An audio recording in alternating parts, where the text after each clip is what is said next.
My name is Gwen Olson, and I am the author of Confessions of an RX Drug Pusher. I'm a 15-year veteran of the pharmaceutical industry, and I left in the year 2000. And what I would like to do today is I would like to dispel the myth that the pharmaceutical industry is in the business of health and healing. Because in fact, what the pharmaceutical industry is in the business of doing is disease maintenance and symptoms management. They are not in the business to cure cancer, to cure Alzheimer's, to cure heart disease, because if they were, they would be in the business of putting themselves out of business, and that in fact doesn't make sense. I don't want people thinking that I am a conspiracy theorist, because in fact there is no theory behind what I'm telling you. It's all provable. And what I'm saying is provable is that the pharmaceutical industry doesn't want to cure people. You need to understand, specifically when we're talking about psychiatric drugs in particular, that these are drugs that encourage people to remain customers of the pharmaceutical industry. In fact, you will be told if you're given a drug such as an anxiolytic or an antidepressant or an antipsychotic drug that you may be on the drug for the rest of your life.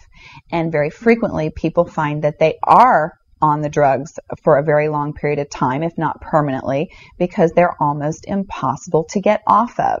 Some of them can have very serious withdrawal symptoms, and most of them can have extremely serious withdrawal symptoms if they're stopped cold turkey, but some people even experience withdrawal symptoms when they try to titrate or they try to eliminate the drug little by little, day after day. So it's really important to understand the motivation behind all of the current maintenance drugs that are on the market, even, for example, drugs such as cholesterol-lowering drugs. And what we are in fact finding now is that cholesterol drugs are lowering cholesterol excessively and causing other disease states as a consequence. So you need to be careful about trying to take drugs in order to remain healthy, because you're never going to have anyone come to you and tell you that the drugs are always tried against a placebo in clinical trials. What a placebo is a sugar pill. And in fact, many drugs are not found to be much more efficacious than the sugar pill.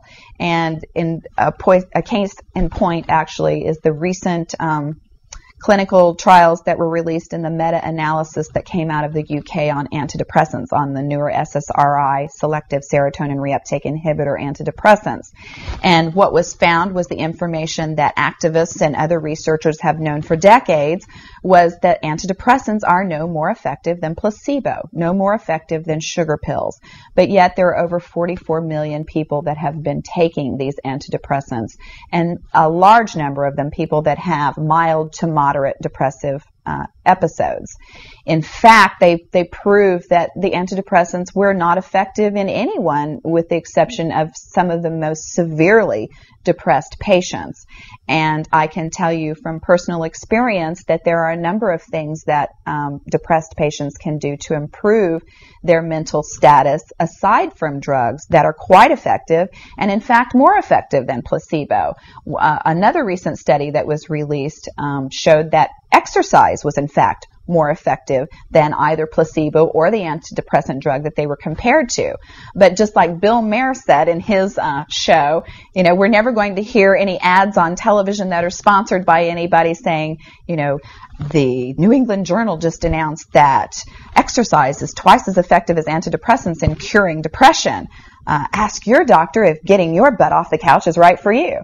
You know, you're never going to get that kind of good information, fair, balanced information, as long as pharma is funding the major TV stations, the advertising that supports those television stations, the major journals, and all of the advertising that supports the major journals. You just have to be commonsensical people and understand that the pharmaceutical industry makes 5 to 6 times the amount of money as any of the other Fortune 500 companies in the United States of America. They are not going to easily or readily give up that income. And we are, in fact, considered a human commodity.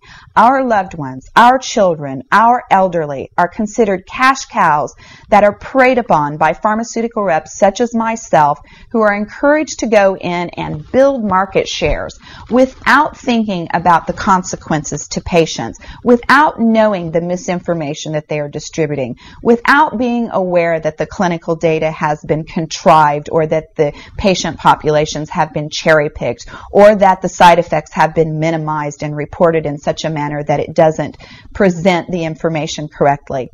I spent 15 years in this industry. I was one of the best, but I'm here to tell you that the industry has run amok, that we are at a severe crossroads in this nation, and that we have got to take our power back, and we have got to start making the pharmaceutical industry accountable for their actions and for the defective products that they're putting on the market.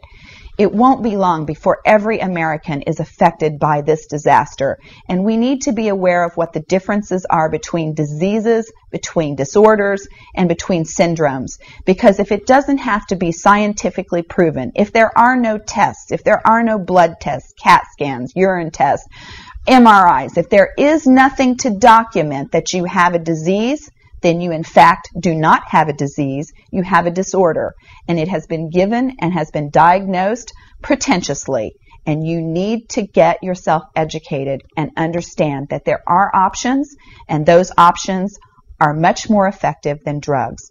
You need to look into the nutritional aspects of your diet and your lifestyle aspects. Are you exercising? Are you taking care of yourself in the ways that you need to be proactive about your health? Because once you start down the road of taking one prescription drug on top of the other, you will be a lifelong customer for the pharmaceutical industry, and your choices will be truncated. So I would like to ask you to please self-educate, be proactive, and share the information with others. The next victim could be someone that you love. Thank you.